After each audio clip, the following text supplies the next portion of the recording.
ನಮಸ್ತೆ ಎಲ್ಲರಿಗೂ. ಇದು ಶುಕ್ರವಾರ, ಅವತ್ತು ಗೌರ್ಮೆಂಟ್ ಹಾಲಿಡೇ ಇತ್ತು, ಗುಡ್ ಫ್ರೈಡೇನೋ ಅಥವಾ ಯಾವುದೋ ಇತ್ತು, ಸರಿಯಾಗಿ ನೆನಪಿಲ್ಲ ನನಗೆ. ಅವತ್ತು ಮಾಡಿದ ವಿಡಿಯೋ ಇದು. ಯಾಕೆಂದರೆ ನಾವು ಶನಿವಾರ ಊರಿಗೆ ಹೊರಡಬೇಕಾಗಿತ್ತು. ನಮ್ಮ ತಂಗಿ ಗಂಡ ತೀರೋಗಿದ್ರು, ಪೂಜೆಗೆ ಭಾನುವಾರ ಇಟ್ಕೊಂಡಿದ್ರು. ಅದರಿಂದ ನಾವು ಶನಿವಾರ ಹೊರಡಬೇಕು ಅಂದ್ಕೊಂಡಿದ್ವಿ. ಇದು ಶುಕ್ರವಾರ ಒಬ್ಬ ಯೂಟ್ಯೂಬರ್ ಬರ್ತೀನಿ ಅಂತ ಹೇಳಿದ್ರು. ಅಲ್ಲಿಗೂ ಬೇಡಮ್ಮ ಹುಷಾರಿಲ್ಲ ಅಂದರು. ಅವರು ಈ ಟೈಮಲ್ಲೇ ಮಾತಾಡಿಸ್ಬೇಕಲ್ವಾ, ಇವತ್ತು ರಜೆ ಇದೆ ನನಗೆ, ಅವ್ರು ಕೆಲ್ಸಕ್ಕೆ ಹೋಗ್ತಾರೆ. ಮಮತಾ ಅಂತ. ಬರ್ತೀನಮ್ಮ ಅಂದರು. ಸರಿ ಇನ್ನೇನು ಮಾಡೋದು, ಬನ್ನಿ ಅಂದೆ ನಾನು. ಆ ಥರ ಹೇಳಿದ್ಮೇಲೆ ನಮಗೆ ಇದು ಮಾಡೋಕ್ಕಾಗಲ್ಲ. ಆಮೇಲೆ ಬಂದಿದ್ದು ಮುಂದಿನ ವಿಡಿಯೋದಲ್ಲಿ ಹಾಕ್ತೀನಿ, ಅವ್ರು ಬಂದಿದ್ದು ಎಲ್ಲ. ಇದು ಗಾರ್ಡನ್ ಅಪ್ಡೇಟಲ್ಲಿ ಇವತ್ತು ಏನೇನು ನೋಡಿಸ್ತೀನಿ ಅಂತ ನೋಡಿ. ಹೊಸಬ್ರು ಯಾರಾದರೂ ಫಸ್ಟ್ ಸರಿ ಚಾನಲು ಬಂದಿದ್ದರೆ ದಯವಿಟ್ಟು ಸಬ್ಸ್ಕ್ರೈಬ್ ಮಾಡ್ಕೊಂಡು ನೋಡಿ ಅಂತ ಕೇಳ್ಕೊತಾ ಇದ್ದೀನಿ. ನೋಡಿದವ್ರು ಒಂದು ಲೈಕ್ ಕೊಡಿ. ನೋಡಿ, ಇದು ಎಲ್ಲೋ ಅಲ್ಮಂಡ ಒಣಗೋಗ್ಬಿಟ್ಟಿತ್ತು. ಆಮೇಲೆ ನಾನು ಹುಷಾರಿಲ್ಲದೆ ಬಂದು ನೋಡೇ ಇರಲಿಲ್ಲ, ಅದು ಕಟ್ ಮಾಡಿರಲಿಲ್ಲ, ಹಂಗೆ ಇತ್ತು. ಇವತ್ತು ಚಿಗುರಿದೆ. ನಾವು ಅದಕ್ಕೆ ಒಂದು ಸ್ವಲ್ಪ ತಾಳ್ಮೆಯಿಂದ ಒಣಗೋದ್ರೂ ಕಾದರೆ ಒಂದೊಂದು ಗಿಡ ಚಿಗುರಿ ನಮಗೆ ಮತ್ತೆ ಜೀವಂತ ಆಗುತ್ತೆ. ಅವತ್ತು ನಾನು ಅದನ್ನು ಫಸ್ಟ್ ಸರಿ ನೋಡಿದ್ದು. ಕೆಳಗಡೆ ಇನ್ನು ಒಣಗೋಗಿದೆ ಮೇಲೆಲ್ಲ ಅಂಥೇಳಿ ಕಟ್ ಮಾಡೋಣ ಅಂತ ನೋಡೋಕೆ ಹೋದರೆ ಕೆಳಗಡೆಯಿಂದ ಚಿಗುರಿತ್ತು. ನೋಡ್ಬಿಟ್ಟು ತುಂಬ ಖುಷಿ ಆಯಿತು. ಈ ಥರ ನಮಗೆ ಒಂದೊಂದು ಗಿಡ ಎಷ್ಟು ಖುಷಿ ಕೊಡ್ತವೆ. ಅದು ಇರಲ್ಲ ಇನ್ನು ಅನ್ನೋ ನೋಡಿ, ಅಲ್ಲಿ ಒಣಗೋಗಿದೆ ಅದು. ಅದನ್ನು ಕಟ್ ಮಾಡೋಣ ಅಂದ್ಕೊಂಡು ಬಂದು ಬಗ್ಗಿ ನೋಡಿದ್ರೆ ಕೆಳಗಡೆ ಚಿಗುರ್ತಾ ಇತ್ತು. ಅಲ್ಲಿಗೆ ಇವಾಗ ಡಿಸ್ಟರ್ಬ್ ಮಾಡೋದು ಬೇಡ ಅಂತ ಹಂಗೆ ಬಿಟ್ಬಿಟ್ಟೆ ನಾನು. ಇಲ್ಲೆಲ್ಲ ಜಾಜಿ ಹೂವು ಒಂದು ಸ್ವಲ್ಪ ಹರಡಿದಾವೆ, ತುಂಬ ಇಲ್ಲ. ಇವಾಗ ಮಲ್ಲಿಗೆ ಹೂವೆಲ್ಲ ಕಮ್ಮಿ ಆಯಿತು, ಜಾಜಿ ಹೂವನ್ನು ಸ್ವಲ್ಪ ಬಿಡ್ತಾ ಇದ್ದಾವೆ.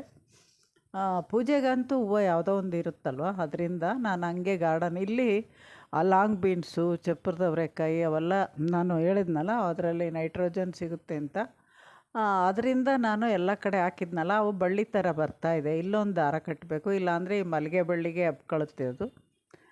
ನೋಡ್ತೀನಿ ಆ ಟೈಮ್ ಆದಾಗ ಅದನ್ನು ಕಟ್ತೀನಿ. ಆಗಲೇ ಬಳ್ಳಿ ಟೈಪ್ ಬರೋಕ್ಕೆ ಸ್ಟಾರ್ಟ್ ಆಗಿದೆ. ಬಳ್ಳಿ ಥರ ಬರೋಕ್ಕೆ ಸ್ಟಾರ್ಟ್ ಆಗಿಬಿಟ್ರೆ ಬೇಗನೆ ಬೆಳೆಯುತ್ತದು. ಅದಕ್ಕೆ ಆದಷ್ಟು ಬೇಗ ದಾರ ಕಟ್ಕೋಬೇಕು. ನೋಡ್ತೀನಿ, ಕಟ್ಟಿ ಆಮೇಲೆ ಇನ್ನು ಮುಂದಿನ ವಿಡಿಯೋಗಳಿಗೆ ಕಟ್ಟಿ ಎಲ್ಲ ಆದಮೇಲೆ ಅದನ್ನು ನಿಮ್ಮ ಜೊತೆ ಶೇರ್ ಮಾಡ್ತೀನಿ. ಇಲ್ಲೆಲ್ಲ ಎಲ್ಲ ಆಲ್ಮೋಸ್ಟ್ ಇಟ್ಟಿದ್ದೆ. ಇಲ್ಲಿ ಗುಂಪಾಗಿ ಇಟ್ಬಿಟ್ಟಿದ್ದೀನಿ. ಸ್ವಲ್ಪ ಆವಾಗ ಹುಷಾರಿರ್ಲಿಲ್ವಲ್ಲ ನನಗೆ, ಆ ಬಳ್ಳಿ ಥರ ಬರೋವಲ್ಲ ಒಟ್ಟಿಗೆ ಸೇರಿಸಿಟ್ಬಿಟ್ಟೆ. ಇವನು ಆ ಥರ ಇಟ್ಟರೆ ಈ ಕಡೆ ಗಿಡಕ್ಕೆ ಬಿಸಿಲು ಇದು ಬೀಳಲ್ಲ. ಅದರಿಂದ ಅವನು ಒಂದು ಸಾಲು ಮಾಡಿಬಿಟ್ಟು ಕಟ್ಟಬೇಕು. ಅದನ್ನು ಮಾಡ್ತೀನಿ. ನೋಡಿ, ಇಲ್ಲಿ ಹೂವು ಕಡ್ದಾಕಿದೆ ಆಗಲೇ. ಈ ಸೈಡ್ ಬಂದ್ಬಿಟ್ಟು ಈ ಕಡೆ ಒಂಚೂರು ಹಿಂದೆನೇ ಇರುತ್ತೆ. ಆಪಿ ಇಲ್ದಾಗ ಕಡ್ದಾಕಿರುತ್ತೆ. ಏನು ಮಾಡೋಕ್ಕಾಗಲ್ಲ, ನಮಗೆ ಎಷ್ಟು ತಕ್ಕುತ್ತೋ ಅಷ್ಟು. ನೋಡಿ, ಅಲ್ಕು ಮಲಗಿದೆ ಆಪಿ ಅಲ್ಲಿ. ನಾವು ಬಂದಮೇಲೆ ಹೋಗಿ ಮಲ್ಕೊಂಬಿಡುತ್ತೆ ಅಲ್ಲಿಗೆ. ಬೆಳಗ್ಗೆ ಹೊತ್ತು ಅಷ್ಟೇ, ಒಂಚೂರು ವಾಕಿಂಗ್ ಹೋದಾಗ ಈ ಥರ ಮಾಡಿರ್ತವವು. ವಾಕಿಂಗ್ ಕರ್ಕೊಂಡು ಹೋಗ್ತಾರಲ್ಲ ಬೆಳಗ್ಗೆ ಹೊತ್ತು, ಆವಾಗ ಅದು ಇಲ್ಲದೆ ಇರೋದು ನೋಡಿ ಆ ಥರ ಮಾಡಿರ್ತವೆ. 1, 2 ಅಷ್ಟೊತ್ತಿಗೆ ಅದು ಬಂದರೆ ನೋಡುತ್ತೆ, ಇಲ್ಲ ಅಂದರೆ ಈ ಥರ ಮಾಡುತ್ತೆ. ಅದು ಏನು ಮಾಡೋಕ್ಕಾಗಲ್ಲವಲ್ಲ, ನಮಗೆ ಹಣೆ ಬರದಲ್ಲಿ ಎಷ್ಟು ದಕ್ಕಬೇಕು ಅಂತಿರುತ್ತೆ. ಏನೇ ಆಗಲಿ ಒಂದು ಅದನ್ನು ಅಷ್ಟೇ ದಕ್ಕೋದು. ನಾವೇನೇ ಪ್ರಯತ್ನ ಪಟ್ಟರು ನಮಗೇನು ಸಿಗಬೇಕೋ ಅಷ್ಟೇ ದಕ್ಕೋದಲ್ವ. ಅದಕ್ಕೆ ನಾನು ಈ ನಡುವೆ ಅದ್ರ ಬಗ್ಗೆ ಯೋಚನೆನೇ ಮಾಡೋಕ್ಕೋಗಲ್ಲ. ಎಷ್ಟಿರುತ್ತೋ ಅಷ್ಟರಲ್ಲೇ ಪೂಜೆ ಮಾಡಿ ಸಮಾಧಾನ ಮಾಡ್ಕೊತೀನಿ. ಎಷ್ಟೇ ಬೆಳೆಸಿದ್ರೂ, ನಾವೇ ಬೆಳೆಸಿದ್ರೂ ಎಷ್ಟೋ ಯಾರ್ಯಾರಿಗೆ ಸೇರಬೇಕೋ ಅವ್ರವ್ರಿಗೆ ಸೇರೋದು. ಇಲ್ಲಿ ನಾನು ಇದು ಒಂಥರ ಎಲ್ಲೋ ಒಂಥರ ಲೈಟ್ ಆಗಿತ್ತಲ್ಲ, ಇದರಲ್ಲಿ ಒಂದು ಕಬ್ಬಿಣದ ರಾಡಿಟ್ಟೆ. ಇವಾಗ ಅದು ಚೇತರಿಸ್ಕೊಳ್ತಾ ಇದೆ. ಈ ಥರ ನೀವು ಎಲೆಗಳೆಲ್ಲ ಎಲ್ಲೋಯಿಶ್ ಆಗ್ತಾ ಇದ್ದಾವೆ. ಎಲ್ಲೋಯಿಶ್ ಅಂದರೆ ಒಂಥರ ಕಲರ್ ಚೇಂಜ್ ಆಗಿಬಿಡುತ್ತಲ್ಲ, ಈಟು ಗ್ರೀನ್ ಆಗಿಬಿಡ್ತವೆ. ಅಂಥದ್ರಲ್ಲಿ ನೀವು ಒಂದು ಮಳೆನೋ ಅಥವಾ ಕಬ್ಬಿಣದ್ದು ಯಾವ್ದಾದ್ರು ರಾಡೋ, ಏನಿಲ್ಲ ಅಂದರೆ ನಾವು ಚಾಕು ಪಾಕು ಹಳೆವು ತಗೊಂಡಿರೋವು ವೇಸ್ಟ್ ಇರ್ತಾವಲ್ಲ, ಅಂಥವು ಕೂಡ ಒಂದು ಸಿಗಿಸ್ಬಿಟ್ರೆ ಅದು ನಿಧಾನವಾಗಿ ಚೇತರಿಸ್ಕೊಳುತ್ತೆ. ಅದು ಇಲ್ಲ ಅಂದರೆ ಚಾಕ್ ಪೀಸ್ ಇಟ್ಕೋಬೋದು.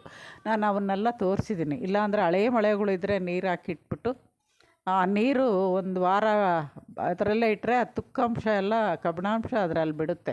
ಕಬ್ಬಿಣಾಂಶ ಇಲ್ಲದೇ ಇದ್ದಾಗೆ ಆ ಗಿಡಗಳ ಎಲೆ ಲೈಟ್ ಗ್ರೀನ್ ಆಗೋದು. ಅದನ್ನೊಂದು ನೆನ್ಪಿಟ್ಕೊಳ್ಳಿ. ಇದೆಲ್ಲ ನಾನು ಹಳೆ ವಿಡಿಯೋ ನೋಡೋರಿಗೆ ಗೊತ್ತಿರುತ್ತೆ. ಹೊಸಬ್ರು ಯಾರಾದರೂ ಇವಾಗ ಫಸ್ಟ್ ಸರಿ ಬಂದವ್ರಿಗೆ ಗೊತ್ತಿರಲ್ಲ ಅಲ್ವಾ. ಅದರಿಂದ ನಾನು ಆ ವಿಷಯನ ನಮಗೆ ಬಾಯಲ್ಲಿ ಹೇಳಿದೆ. ನಿಮಗೆ ಅದು ವಿಡಿಯೋ ನೋಡಬೇಕು ಅಂದರೆ ಎಲ್ಲ ವಿಡಿಯೋಗಳು ಇದ್ದಾವೆ. ಅವು ಮಳೆ ಇಟ್ಟಿರೋದಿದೆ, ಚಾಕ್ ಪೀಸಿ ಹಾಕಿರೋದಿದೆ, ಆಮೇಲೆ ಮಳೆಗಳೆಲ್ಲ ನೀರಲ್ಲಿ ನೆನೆಸ್ಬಿಟ್ಟು ನೀರು ಹಾಕಿರೋವು ಇದ್ದಾವೆ. ಸುಮಾರು ವರ್ಷದಿಂದ ನಾನು ಎಲ್ಲ ವಿಷಯಗಳು ತಿಳಿಸಿದ್ದೀನಿ. ಇವಾಗ ಇನ್ನು ಹೊಸ್ದಾಗಿ ಮಾಡೋವು ಮಾತ್ರ ನಾನು ಮತ್ತೆ ತಿಳಿಸ್ತಾ ಇರ್ತೀನಿ. ಹೊಸ್ದಾಗಿ ಅಂದರೆ ನಾನು ಮಾಡಿ 1 ವರ್ಷ 2 ವರ್ಷ ಆದಾಗ ಅದು ರಿಪೀಟ್ ಮಾಡಿದಾಗ ನೋಡಿ, ಮೊನ್ನೆ ಮಳೆ ಬಂದಾಗ ನಾನು ಬೇಗ ಬರಲ್ವಲ್ಲ ಒಂದೊಂದು ಸರಿ, ಅವಾಗ ಬಿಸಿಲಿಗೆ ಎರೆಹುಳ ಅಲ್ಲೇ ಒಣಗಿ ಸತ್ತೋಗಿದೆ. ಬೆಳಗ್ಗೆನೇ ಮಳೆ ಬಂದು ಬೆಳಗ್ಗೆನೇ ಬಂದರೆ ಅವು ಓಡಾಡುತ್ತೆ, ನಾವು ತೆಗೆದ್ಬಿಟ್ಟು ಹಾಕ್ಬೋದು. ಇವಾಗ ನಾನು ಈ ಬಕೀಟಲ್ಲಿ ತೆಗಿತಾ ಇದ್ದೀನಿ, ಹಾಕ್ತಾಯಿದ್ದೀನಿ. ಬಕೀಟೂ ಫುಲ್ಲಾಗಿದೆ ಇದು. ಇದಾದಮೇಲೆ ನಾನು ಮತ್ತೆ ಇವನ್ನೆಲ್ಲ ನಾನು ಯಾವ್ದಾದ್ರು ಗಿಡಗಳಿಗೆ ದೊಡ್ಡ ದೊಡ್ಡ ಇವು ಟಬ್ ಇದ್ದಾವಲ್ಲ, ಇದಕ್ಕೆಲ್ಲ ವೇಸ್ಟ್ ಹಾಕಿಟ್ಟಾಗ ಇದು ಅರ್ಧಕ್ಕರ್ಧ ಕುಸ್ತೋಗಿರುತ್ತೆ. ಅವಾಗ ಬೇಕಾದ್ರೂ ಒಂಚೂರು ಮಣ್ಣು ಲೂಸ್ ಮಾಡ್ಬೇಕಾದ್ರೆ ಕೆಳಗಡೆ ಹಾಕ್ಬಿಟ್ಟು ಅದು ವೇಸ್ಟೆಲ್ಲ ಮತ್ತು ಮೇಲ್ಮಣ್ಣು ಹಾಕಿದ್ರೆ ಅದು ಗೊಬ್ಬರ ಸಿಕ್ಕಂಗೂ ಆಗುತ್ತೆ, ನಮಗೆ ಬಕೀಟು ಕಮ್ಮಿ ಆದಂಗೂ ಆಗುತ್ತೆ, ಮತ್ತು ಅದಕ್ಕೆ ತುಂಬಿಸ್ಬೋದು. ಈ ಥರ ಮಾಡ್ಕೊಂಡು ಒಂದೊಂದೇ ಮಾಡ್ತಾಯಿದ್ದೀನಿ. ರೀಪಾಟ್ಗಳಂತೂ ಇನ್ನೂ ಯಾವೂ ಮಾಡಿಲ್ಲ. ರೀಪಾಟ್ ಮಾಡಿದ್ರೆ ಅವನ್ನ ವಿಡಿಯೋ ಮಾಡಿ ನಿಮಗೆ ಶೇರ್ ಮಾಡ್ತೀನಿ, ಆದಷ್ಟು ಟ್ರೈ ಮಾಡ್ತೀನಿ. ಲಾಲ್ಬಾಗಿಂದ ತಂದಿರೋವು ಇದು ಇದೇನು ಗಂಧರಾಜು, ಇದನ್ನು ಅಷ್ಟೇ, ಇದನ್ನು ತೋರಿಸಿರಲಿಲ್ಲ. ಗಂಧರಾಜು ಅದು ಮೊಗ್ಗಾಗಿದೆ, ಅದನ್ನು ರೀಪಾಟ್ ಮಾಡಿಲ್ಲ. 2 ದಾಸವಾಳ, 1 ಗಂಧರಾಜು, 1 ಗುಲಾಬಿ ಗಿಡ ಇಷ್ಟು ತಂದಿದ್ದೆ. ನೋಡಿ, ದಾಸವಾಳ ಇವು ಒಂದೇ ಒಂದು ಅರಳಿದೆ, ಫಸ್ಟ್ ಸರಿ ಅರಳಿರೋದು. ಇಲ್ಲಿ ತೊಗೊಂಬಂದು ಇಟ್ಮೇಲೆ ಮರೆಯಾಗಿ ತುಳಸಿ ಗಿಡದಲ್ಲಿ ಮರೆಯಲ್ಲಿ ಇಟ್ಟಿದ್ಮೇಲೆ ಅರಳಿದೆ. ಆ ಸೈಡ್ ಇಡಟ್ಟಾಗೆಲ್ಲ ಕಡ್ದಾಕಿತ್ತು. ನಮಗೆ ಆ ಹೂವಿನ ಕಲರ್ ನೋಡೋ ತನಕ ಸಮಾಧಾನ ಇರಲ್ಲಲ್ಲ, ಅದಕ್ಕೆ ತಂದು ಇಲ್ಲಿ ಮರೆ ಇಟ್ಮೇಲೆ ಅದು ಹೂವು ಅರಳಿದೆ ನೋಡಿ ಖುಷಿ ಆಯಿತು. ಆ ಹೂವಿನ ಕಲರು ನನ್ನ ಹತ್ರ ಇರಲಿಲ್ಲ ದಾಸವಾಳ. ಆಮೇಲೆ ಅಂಜೂರ ಎಲ್ಲ ಆಲ್ಮೋಸ್ಟ್ ಎಲ್ಲ ಕಮ್ಮಿಯಾಗೋಗಿದೆ, ಎಲೆಗಳು ಒಂದೊಂದು ಹುಳ ಬರುತ್ತೆ. ಇವಾಗ ತೆಗೆದ್ರೆ ಸುಮಾರು ಒಂದು 3 ತಿಂಗಳು 6 ತಿಂಗಳು ಗಿಡ ಬೋಡಾಗೇ ಇರುತ್ತೆ. ಅದಾದಮೇಲೆ ಮತ್ತೆ ಟೈಮ್ ಬಂದಾಗ ಅದೇ ಚಿಗುರ್ಬಿಟ್ಟು ಕಾಯಿ ಸಮೇತ ರೆಡಿ ಆಗುತ್ತೆ. ಒಂದು ಎಲೆ ಬಂದರೆ ಅದ್ರ ಜೊತೆ ಕಾಯಿನೂ ಬರುತ್ತೆ. ಅಂಜೂರ ಹಣ್ಣು ಡಲ್ಲಾಗಿದೆ ಅಂತಲೂ ಯೋಚನೆ ಮಾಡಬೇಡಿ, ಅವೆಲ್ಲ ಸ್ವಲ್ಪ ಟೈಮ್ ಬರಬೇಕು. ಒಂದು ಸರಿ ಬಿಟ್ಟಾದಮೇಲೆ ಅವಕ್ಕೂ ಚೇತರಿಸ್ಕೋಬೇಕಲ್ವ ಮತ್ತೆ ಕಾಯಿ ಬಿಡೋಕ್ಕೆ. ಆಮೇಲೆ ಅದಕ್ಕೆ ನೋಡ್ಕೊಂಡು ನೀವು ಗಿಡಗಳು ಬೆಳೆಸಿ. ಅಂಜೂರ ಹಣ್ಣು ಅಂತೂ ತುಂಬ ಈಸಿಯಾಗಿ ಬೆಳೆಸ್ಬೋದು, ಕಟಿಂಗಿಂದನೂ ಬೆಳೆಸ್ಬೋದು. ಅದನ್ನು ಮಾಡಿದ್ದೀನಿ. ಲಕ್ಷ್ಮಣ ಫಲ ನೋಡಿ ಇದು, ಇದರಲ್ಲಿ ಸ್ವಲ್ಪ ಹಣ್ಣಾಗಿದ್ದಾವೆ ಎಲೆಗಳು, ಇವನ್ನೆಲ್ಲ ತೆಗಿತೀನಿ ನಾನಿವತ್ತು.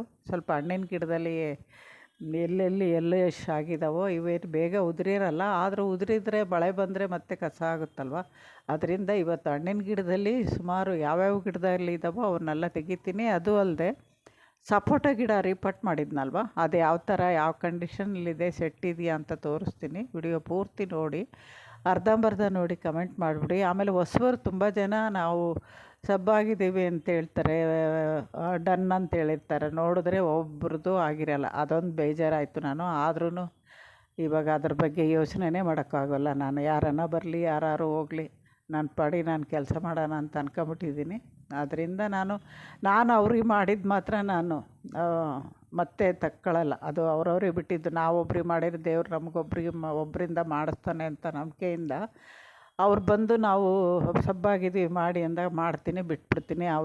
ಅದು ಅವ್ರವರು ಇದು ಅವ್ರವ್ರು ನಮಗೊಬ್ರು ಮಾಡಿದರೆ ಅವ್ರಿಗೂ ಒಬ್ರು ಮಾಡ್ತಾರೆ ಅಷ್ಟೇ ಅಂತ ಸುಮ್ಮನಾಗಿದ್ದೀನಿ, ಯಾರಿಗೂ ಹೇಳೋಕ್ಕೆ ಹೋಗಿಲ್ಲ.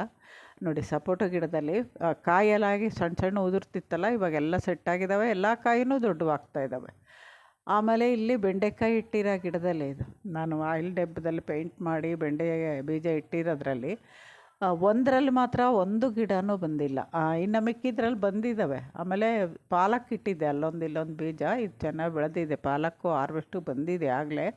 ಆ ಥರ ಎಲೆ ಬಂದಾಗ ಹಾರ್ವೆಸ್ಟು ಎಲೆ ಮಾತ್ರ ಮಧ್ಯದ ಕುಡಿಬಿಟ್ಟು ಎಲೆಗಳೊಂದೇ ಹಾರ್ವೆಸ್ಟ್ ಮಾಡಿದರೆ ಸುಮಾರು ಒಂದು 3-4 ಸರಿ ನಾವು ಪಾಲಕ್ ಸೊಪ್ಪು ಹಾರ್ವೆಸ್ಟ್ ಮಾಡ್ಬೋದು. ಅದು ಬೀಜ ಬರೋಕ್ಕೆ ಸ್ಟಾರ್ಟ್ ಆಗುತ್ತೆ, ಆವಾಗ ಕಿತ್ಬಿಡ್ಬೇಕು. ಬೀಜ ತುಂಬ ಲೇಟ್, ಅದರದ್ದು ಬೀಜ ಮಾಡ್ಕೊಳಕ್ಕೆ ಹೋಗ್ಬಿಡಿ ದಯವಿಟ್ಟು. ಮೂಲಂಗಿದಾಗಲಿ ಅಥವಾ ಪಾಲಕ್ಕಾಗಲಿ ಬೀಜ ತುಂಬ ಲೇಟ್ ಆಗುತ್ತೆ.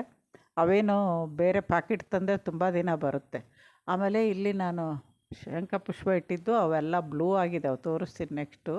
ಆಮೇಲೆ ಇದು ನಾನು ದೊಡ್ಡ ಪಾಟಲ್ಲಿ ಇಟ್ಟಿದ್ದೀನಲ್ಲ, ಬೇರೆಲ್ಲ ಕೆಳಗಡೆ ದೊಡ್ಡ ಪಾಟಲ್ಲಿ ಇಳ್ಕೊಂಬಿಟ್ಟಿದೆ ಕೆಳಗಡೆಯಿಂದ, ಅದಕ್ಕೆ ಚೆನ್ನಾಗಿ ಹೂವು ಬಿಡ್ತಾಯಿದೆ. ಇದು ಒಂದು ಸರಿ ಹೂವು ಬಿಟ್ಟಾದಮೇಲೆ ಆ ಹೂವು ಬ್ರಾಂಚಸ್ ತೆಗೆದುಬಿಡ್ಬೇಕು, ಇಲ್ಲ ಕಟಿಂಗ್ ಹೊಸ್ದಾಗಿ ಇಟ್ಕೊಳ್ತಾ ಇದ್ರೂ ಬರುತ್ತೆ, ಕಟಿಂಗಿಂದ ಈಸಿಯಾಗಿ ಬರುತ್ತೆ. ಇದರ ಹೆಸ್ರು ಏನೋ ಹೇಳ್ತಾರೆ, ನನಗೆ ಅಷ್ಟು ಗೊತ್ತಾಗಲ್ಲ, ಶೋ ಗಿಡದ ಹೆಸರು ಅಂತ ನಾನು ಮೊದಲಿಂದನೂ ಹೇಳ್ಕೊಂಬರ್ತಾಯಿದ್ದೀನಿ. ಆಮೇಲೆ ಇದು ಮಾವಿನ ಗಿಡ ಹಣ್ಣು ಬಿಟ್ಟಿದ್ದು, ಇದನ್ನೊಂದು ರೀಪಾಟ್ ಮಾಡ್ಕೋಬೇಕು, ಯಾವ ಕಾಲ ಬರುತ್ತೆ. ಒಟ್ಟು ಫೆಬ್ರವರಿ ಅಷ್ಟೊತ್ತಿಗೆ ಅದನ್ನು ನಾನು ಡ್ರಮ್ಮಲ್ಲಿ ರೀಪಾಟ್ ಮಾಡ್ತೀನಿ. ಒಂದು ಡ್ರಮ್ ಇದೆ.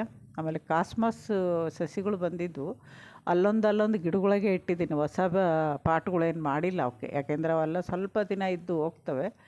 ಆಮೇಲೆ ಇಲ್ಲಿ ಒಂದು ಬದನೆಕಾಯಿ ಬಿಟ್ಟಿದೆ, ನೇರಳೆ ಹಣ್ಣು, ಬಿಳಿ ನೇರಳೆ ಗಿಡದಲ್ಲಿದೆ ಅದು ಗಿಡ, ಅದೆಷ್ಟು ಕದೆ ಬಂದಿದ್ದು.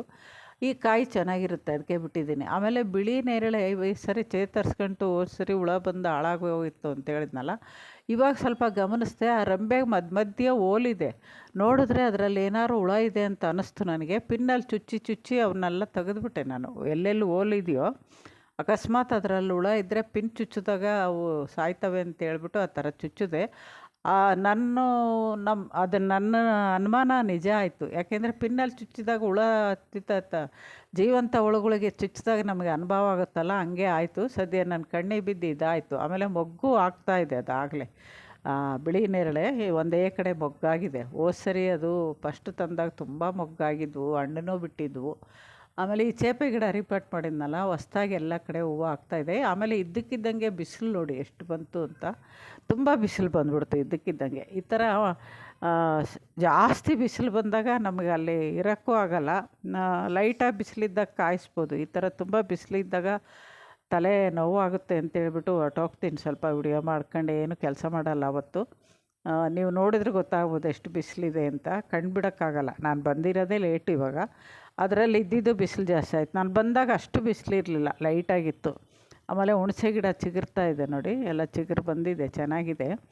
ಅದು ಸ್ವಲ್ಪ ಇನ್ನೊಂದು ಸ್ವಲ್ಪ ದೊಡ್ಡ ಗಿಡ ಆದಾಗ ನಾವು ಎಲೆ ಎಲ್ಲ ತೆಗೆದುಬಿಟ್ರೆ ಹೊಸ ಚಿಗುರು ಬಂದಾಗ ಆ ಹೊಸ ಚಿಗುರು ನಾವು ಸಾರು ಮಾಡ್ಬೋದು. ಆಮೇಲೆ ಮನೆಗೆ ಬಂದಿದ್ದೀನಿ, ಅಡುಗೆ ಮನೆ ಆಲ್ಮೋಸ್ಟ್ ಎಲ್ಲ ಸೆಟ್ ಮಾಡ್ಕೊಂಡು ಅವತ್ತು ಅವರು ಯೂಟ್ಯೂಬರ್ ಬರ್ತೀನಿ ಅಂದಿದ್ದಕ್ಕೆ, ಮತ್ತು ನನ್ನ ಮೊಮ್ಮಗನೂ ನಮ್ಮ ಜೊತೆಗೆ ಊರಿಗೆ ಬರ್ತಾನೆ ಅಂದಿದ್ದಕ್ಕೆ, ಮತ್ತು ಸ್ನಾನ ಮಾಡಿ ಒಂದು ಸ್ವಲ್ಪ ಮಜ್ಜಿಗೆ ಸಾರು, ಅನ್ನ, ಪೂಜೆ ಮಾಡಿದ ಮೇಲೆ ಅಡುಗೆ ಮಾಡ್ಕೊಂಡೆ.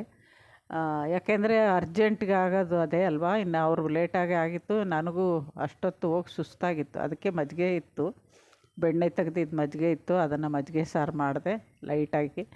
ಆಮೇಲೆ ಅನ್ನ ಮಾಡಿದ್ದೀನಿ ನೋಡಿ, ಇದು ಮಜ್ಜಿಗೆ ಸಾರು. ಸ್ವಲ್ಪ ಈ ಮಜ್ಜಿಗೆ ಸಾರು ರೆಸಿಪಿ ನಾನು ಹೆಂಗೆ ಮಾಡ್ತೀನಿ ಅನ್ನೋದು ಬೇಕು ಅಂದರೆ ಕಮೆಂಟಲ್ಲಿ ಹೇಳಿ. ನೆಕ್ಸ್ಟ್ ಯಾವಾಗಾದ್ರು ಮಾಡಿದರೆ ನಿಮಗೆ ಶೇರ್ ಮಾಡ್ತೀನಿ. ನಮಸ್ತೆ, ಇನ್ನೊಂದು ವಿಡಿಯೋದಾಗ ಸಿಗ್ತೀನಿ.